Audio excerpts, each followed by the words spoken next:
Sinabi ng Panginoong Hesus, katotohanan, katotohanang sinasabi ko sa inyo, ang bawat nagkakasala ay alipin ng kasalanan.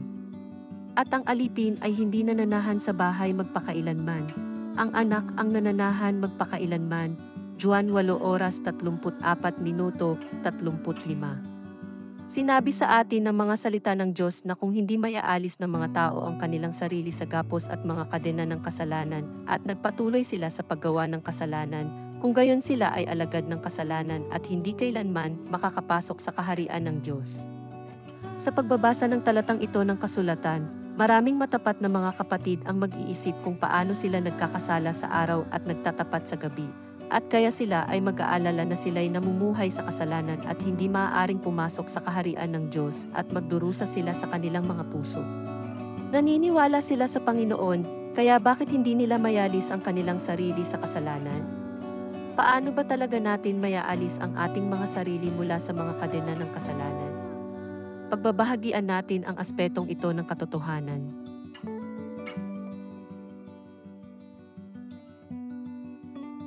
Pagdating sa katanungan ng bakit naniniwala tayo sa Panginoon, subalit hindi magawa na mayalis ang ating sarili sa kasalanan, basahin muna natin ang talatang ito ng mga salita ng Diyos. Kahit na ang tao ay maaaring natubos at napatawad na sa kanyang mga kasalanan, ito ay maaaring ituring lamang bilang hindi pagkaalala ng Diyos sa mga paglabag ng tao at hindi pagtrato sa tao alinsunod sa mga paglabag ng tao. Subalit, kapag ang tao na namumuhay sa laman ay hindi pa napapalaya mula sa kasalanan, siya ay maaaring magpatuloy lamang sa pagkakasala na walang katapusang hinahayag ang kanyang makasatanas na disposisyon. Ito ang buhay ng tao, isang walang katapusang pagpapaulit-ulit ng kasalanan at kapatawaran. Ang karamihan ng tao ay nagkakasala sa araw upang magtapat ng kasalanan sa gabi. Dahil dito, kahit na ang handog para sa kasalanan ay magpakailanmang mabisa para sa tao, hindi nito magagawang iligtas ang tao mula sa kasalanan. Tanging kalahati lang ng gawain ng pagliligtas ang nakumpleto, sapagkat ang tao ay mayroon pa ring tiwaling disposisyon, ang salita, ang pagpapakita at gawain ng Diyos. Ang hiwaga ng pagkakatawang tao 4. Ipinapakita sa atin ng mga salita ng Diyos na bagaman sumailalim na tayo sa pagtubos ng Panginoong Hesus at napatawad ang ating mga kasalanan at kahit na matapos magkasala, nagdarasal tayo, nagtatapat at nagsisisi sa Panginoon at hindi na tayo tinitingnan ng Panginoon bilang mga makasalanan, ang ating makasalanang kalikasan ay umiiral pa rin. May kakayahan pa rin tayong madalas na magkasala, magbunyag ng ating mga tiwaling disposisyon, at ang mamuhay sa kasalanan sa araw upang ipagtapat lamang sa gabi. Halimbawa, kapag ang ibang tao ay nagsabi o gumawa ng mga bagay na nakakasakit sa ating sariling mga interes, kinamumuhian natin sila. Alam natin na minamahal ng Diyos ang mga matatapat, subalit madalas tayong nagsisinungaling at nandadaya para sa kapakanan ng ating mga sariling interes. Kapag pinagpala ng Diyos, patuloy tayong nagpapasalamat sa Diyos. Kapag nasasalanta ng mga kalamidad, nagsisimula tayong magmaktol sa Diyos, at maaari pa nga tayong magreklamo laban sa Diyos, hayagang nagpapakalat ng panlalait sa Kanya. At kaya maaaring makita na bagaman ang ating kasalanan ay napatawad, ang mga tiwaling disposisyon sa loob natin ay hindi pa nalinis, sapagkat ang ginawa ng Panginoong Hesus ay ang gawain ng pagpapapako at pagtubos sa sangkatauhan. Tayo ay ginawang tiwali ni Satanas sa loob ng libu-libong mga taon, at ang ating mga makasatanas na disposisyon ay matatag na nakaugat sa loob natin. Ang pagiging mayabang, katusuhan, katigasan, karahasan, kasamaan, at pagkasuklam sa katotohanan, lahat ng ito ay higit na suway kaysa sa kasalanan at maaaring gawin ang taong direktang salungatin ang Diyos. Kung ang mga ugat na sanhing ito ay hindi napagtuunan, magkakasala tayo ngayon at gayon din ay magkakasala bukas, lubos na walang kakayahang makawala sa mga gapos at hadlang ng kasalanan.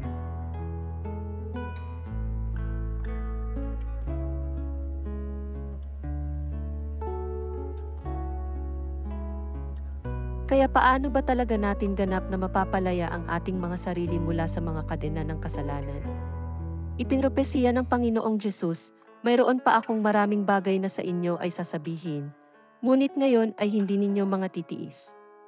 Gayon may kung siya, ang Espiritu ng katotohanan ay dumating, ay papatnubayan niya kayo sa buong katotohanan, sapagkat hindi siya magsasalita ng mula sa kanyang sarili, kundi ang anumang bagay na kanyang marinig, ang mga ito ang kanyang sasalitain, at kanyang ipahayag sa inyo ang mga bagay na magsisidating, Juan 16:12-13. At kung ang sinumang tao'y nakikinig sa aking mga pananalita, at hindi ingatan, ay hindi ko siya hinahatulan, sapagkat hindi ako naparito upang humatol sa sanglibutan, kundi upang iligtas ang sanglibutan. Ang nagtatakwil sa akin, at hindi tumatanggap sa aking mga pananalita, ay mayroong isang hahatol sa kanya. Ang salitang aking sinalita, ay siyang sa kanya ay hahatol sa huling araw. Juan 12:47. Sinasabi rin ng mga salita ng Diyos, ang lubos na pagliligtas sa tao mula sa impluwensya ni Satanas ay hindi lamang kinailangan ni Jesus na maging handog dahil sa kasalanan at pasanin ang mga kasalanan ng tao, kundi kinailangan din ng Diyos na gumawa ng mas malaki pang gawain upang ganap na alisin sa tao ang kanyang makasatanas na tiwaling disposisyon. Kaya nga, ngayong napatawad na ang tao sa kanyang mga kasalanan, nagbalik na ang Diyos sa katawang tao upang akayin ang tao tungo sa bagong kapanahunan at sinimulan ang gawain ng pagkastigo at paghatol. Ang gawaing ito ay naghatid sa tao sa isang mas mataas na dako. Lahat ng nagpapasakop sa kanyang kapamahalaan ay magtatamasa ng mas mataas na katotohanan at tatanggap ng mas malalaking pagpapala. Tunay silang mabubuhay sa liwanag at matatamo nila ang katotohanan, ang daan, at ang buhay, ang salita, ang pagpapakita at gawain ng Diyos. Paunang salita. Sinasabi sa atin ng mga salita ng Diyos na ang Diyos ay babalik sa mga huling araw upang magpahayag ng kanyang mga salita at gampanan ang gawain ng paghatol. Ganap na lulutasin ang mga tiwaling disposisyon ng tao at inililigtas siya mula sa kasalanan. Ngayon, ang Panginoong Jesus ay bumalik sa katawang tao bilang makapangyarihang Diyos na nagkatawang tao. Batay sa gawain ng pagtubos ng Panginoong Jesus, nagsagawa ng isang yugto ng kanyang gawain ang makapangyarihang Diyos, ang paghatol na nagsisimula sa bahay ng Diyos. Ipinahayag niya ang lahat ng katotohanan para sa paglilinis at pagliligtas ng sangkatauhan, nilulutas ang ating mga makasalanang kalikasan mula sa pinakaugat at tinutulutan tayong maunawaan ang katotohanan, alisin ang ating sarili sa kasalanan, tumigil sa paggawa ng kasalanan at paglaban sa Diyos, at maging mga taong sumusunod at gumagalang sa Diyos, na kung kailan tayo ay tunay na nakakamit ng Diyos. Kung tatanggapin lamang natin ang gawain ng paghatol ng makapangyarihang Diyos sa mga huling araw, tayo ay magkakaroon ng pagkakataong mayali sa ating sarili ang ating mga tiwaling disposisyon at malinis. Kaya paano ba isinasagawa ng makapangyarihang Diyos ng mga huling araw ang gawain ng paghatol upang linisin at iligtas ang tao? Tinutulutan ang taong mapalaya ang kanyang sarili mula sa kasalanan. Basahin natin ang isa pang talata ng mga salita ng makapangyarihang Diyos. Sabi ng makapangyarihang Diyos, ang Kristo ng mga huling araw ay gumagamit ng iba't ibang katotohanan para maturuan ang tao, para ibunyag ang diwa ng tao at suriin ang kanyang mga salita at gawa. Ang mga salitang ito ay binubuo ng iba't ibang katotohanan, gaya ng tungkulin ng tao, paano dapat sundin ng tao ang Diyos, paano dapat maging tapat ang tao sa Diyos, paano dapat isabuhay ang normal na pagkatao, gayon din ang karunungan at disposisyon ng Diyos, at iba pa. Ang mga salitang ito ay nakatuon lahat sa diwa ng tao at sa kanyang tiwaling disposisyon. Partikular na, yaong mga salitang naglalantad kung paano tinatanggihan ng tao ang Diyos ay sinasabi patungkol sa kung paano kinakatawan ng tao si Satanas at naging puwersa ng kaaway laban sa Diyos.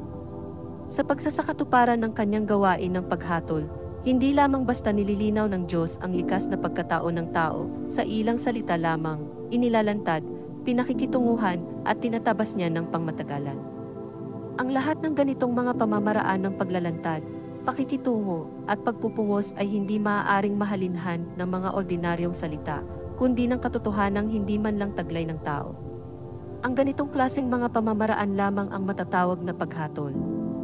Sa pamamagitan lamang ng ganitong uri ng paghatol, masusupil ang tao at makukumbinsi ng husto tungkol sa Diyos, at bukod pa riyan ay makamtan ang tunay na pagkakilala sa Diyos. Ang idinudulot ng gawain ng paghatol ay ang pagkaunawa ng tao sa tunay na mukha ng Diyos at sa katotohanan tungkol sa kanyang sariling pagkasuwail. Ang gawain ng paghatol ay nagbibigay daan sa tao na magtamo ng malawak na pagkaunawa sa kalooban ng Diyos, sa layunin ng gawain ng Diyos, at sa mga hiwagang hindi niya maunawaan. Tinutulutan din nito ang tao na makilala at malaman ang kanyang tiwaling diwa at ang mga ugat ng kanyang katiwalian, gayon din para matuklasan ang kapangitan ng tao. Ang mga epektong ito ay bunga lahat ng gawain ng paghatol, sapagkat ang diwa ng gawaing ito ay ang mismong gawain ng pagbubukas ng katotohanan, ng daan, at ng buhay ng Diyos sa lahat ng may pananampalataya sa Kanya. Ang gawaing ito ay ang gawain ng paghatol na ginagawa ng Diyos, ang salita, ang pagpapakita at gawain ng Diyos. Ginagawa ni Kristo ang gawain ng paghatol sa pamamagitan ng katotohanan. Sa pagbanggit ng gawain ng paghatol, maaaring isipin ng ilang mga tao, hindi ba pagkondena ng Diyos ang paghatol? Paano ang isang tao ay maliligtas pa rin ng Diyos?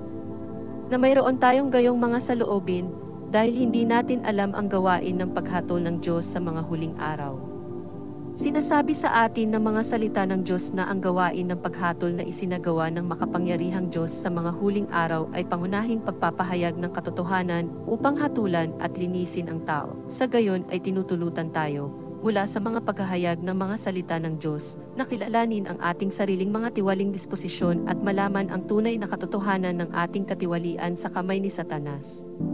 Ang mga salita ng Diyos ay tulad ng isang espada na may dalawang talin.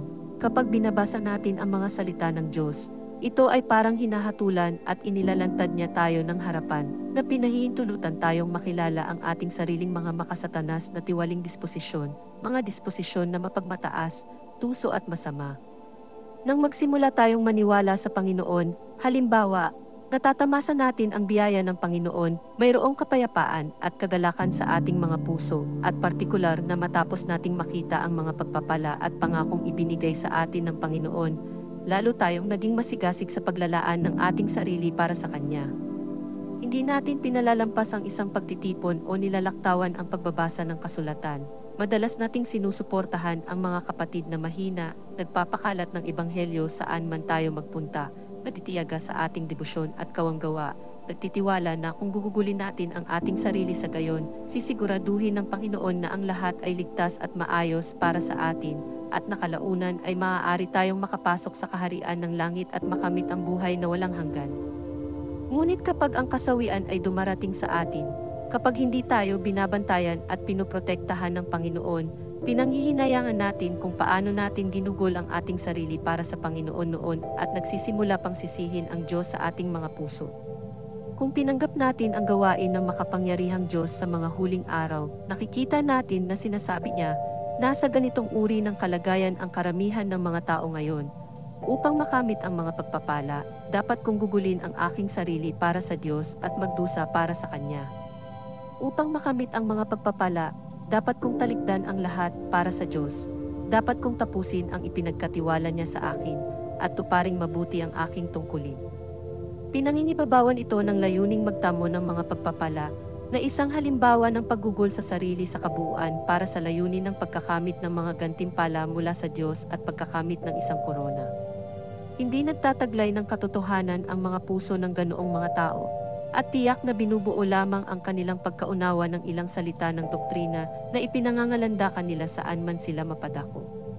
Ang landas nila ay ang landas ni Pablo, paano lakaran ang landas ni Pedro, sa mga talaan ng mga pananalita ni Kristo ng mga huling araw. Ang relasyon ng tao sa Diyos ay para lamang sa sarili nilang interes.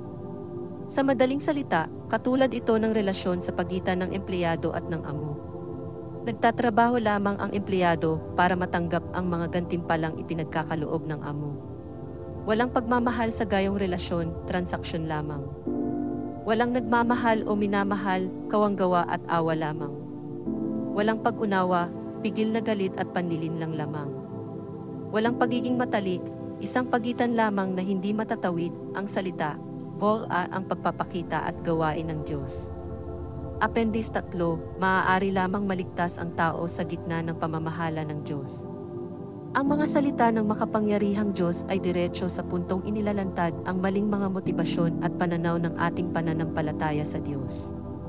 Sa pamamagitan lamang ng pagsasalamin sa ating sarili mapagtatanto natin na hindi tayo nagsusumikap dahil sa ating pag-ibig para sa Diyos at dahil nais nating palugurin ang Diyos. Sa halip, inaasahan natin na ang paglalaan ng ating mga sarili ay kapalit ng mga pagpapala at pangako ng Diyos. Ang ating mabuting pag-uugali at pagkilos ay para makamit lamang ang ating sariling mga layunin. Sa gayong mga pagkakataon, nakikita natin kung gaano tayo kamakasarili at kawalang dangal. Namumuhay tayo sa pamamagitan ng satanikong batas ng bawat tao para sa kanyang sarili at bahala na ang iba. Lahat ng ginagawa natin ay para sa ating sariling kapakanan at kahit na iginugugol natin ang ating sarili ng kaunti sa ating pananampalataya sa Diyos, ito rin ay upang makakuha ng mga benepisyo at pagpapala mula sa Diyos. Nais nating ipagpalit ang kaunting paggugol para sa malalaking pagpapala at hinahangad nating makakuha ng makasangdaan sa buhay na ito at upang makatamo ng buhay na walang hanggan sa darating na mundo. Hindi talaga natin iginugugol ang ating sarili upang maisagawa ang ating tungkulin bilang nilikhang nilalang at suklian ang pag-ibig ng Diyos. Kapag ang ating sariling hangarin at kagustuhan ay hindi natutupad, maaari tayong maging negatibo, magreklamo, maghimagsik sa Diyos at salungatin ang Diyos. Kapag nakikita natin kung gaano tayo karumi at katiwali, na tayo ay nawalan ng konsyensya at pangangatwiran at ganap na hindi karapat-dapat na makatanggap ng mga gantimpala at pagpapala ng Diyos, sa ating mga puso ay nakakaramdam tayo ng pagsisisi at pagpipigil sa sarili. Kinamumuhian natin ang ating sarili at pinipilit na magpatira pa sa harapan ng Diyos upang aminin ang ating mga kasalanan, umaasa na magsimula muli, handang gugulin ang ating sarili para sa Diyos at hindi na humihiling ng anumang kapalit. Sa pagdanas ng paghatol at pagkastigo ng Diyos, nakikilala natin ang ating sariling mga makasatanas na disposisyon at nakikita natin na kinamumuhian ng Diyos ang mga kasalanan ng tao. Nakikita natin na saan man mayroong karumihan, naroon ang paghato ng Diyos, at nalalaman natin ang banal na diwa ng Diyos at ang kanyang katuwiran, hindi malalabag na disposisyon at sa gayon ay nabubuo sa atin ang isang pusong may takot sa Diyos. Sa ilalim ng patnubay ng mga salita ng Diyos, unti-unting nauunawaan natin ang kalooban at mga kinakailangan ng Diyos. Nakatatayo tayo ng matatag sa posisyon ng isang nilalang upang gampanan ang isang maliit na tungkulin ng tao. Nagiging pakaunti ng pakaunti ang pakikipagtransaksyon sa ating pakikitungo sa Diyos, mas nagiging malapit na malapit ang relasyon natin sa Diyos, ang ating mga tiwaling disposisyon ay sumailalim sa ilang pagbabago, at sa huli ay ipinamumuhay natin ang pagkakatulad ng isang tunay na nilikhang tao. Na nagagawa nating magbago tulad ng mayroon tayo ngayon ay epekto lahat na nakamit sa atin ng gawain ng paghatol ng makapangyarihang Diyos. Lahat ng nakaranas ng paghatol at pagkastigo ng makapangyarihang Diyos sa mga huling araw at totoong nagmamahal sa katotohanan, makalipas ang maraming taon malinaw na nakikita nila ang isang pagbabago at umani ng bunga sa kanilang mga puso, nadarama nila kung gaano kalaki ang pag-ibig ng Diyos para sa tao at kung gaano kadakila ang kanyang pagliligtas sa tao, at nagkakaroon sila ng malalim na pagpapahalaga kung gaano katotoo ang gawain ng Diyos. Napagtanto nila na ang paghatol at pagkastigo lamang ng Diyos ang tunay na kaligtasan, at sa pamamagitan lamang ng pagtanggap sa gawain ng makapangyarihang Diyos ng mga huling araw at nararanasan ang paghatol at pagkastigo ng Diyos, maaari silang malinis at mabago. Ito lamang ang landas na kung saan maaari nating mayalis ang ating mga sarili sa kasalanan.